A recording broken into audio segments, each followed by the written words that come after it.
Bhigwan is a small town situated on the Pune-Solapur highway at around 102 kilometers away from Pune. It is well known for the various species of migratory birds, especially the Siberian flamingos, painted storks, and the seagulls. This place is heaven for photographers, nature lovers, and the bird watchers. Bhigwan is also called as Mini Bharatpur of Maharashtra.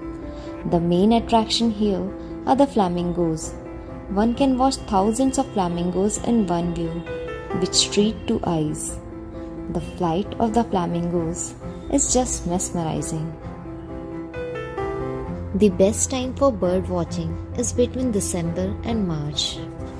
One can reach Bhigwan by the state transport buses bound for Solapur and onwards from Pune, which takes approximately 3.5 hours, or can travel by their own vehicle.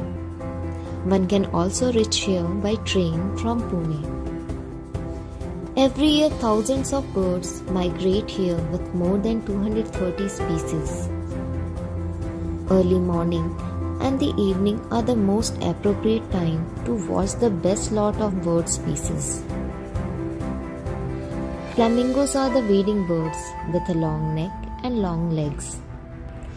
Flamingos usually stand on one leg while the other is tucked beneath their bodies. The reason for this behavior is unknown. They are pink in color because the algae they consume are loaded with beta-carotene, an organic chemical that contains a reddish-orange pigment. Flamingos are the water birds, so they live in and around lagoons or lakes.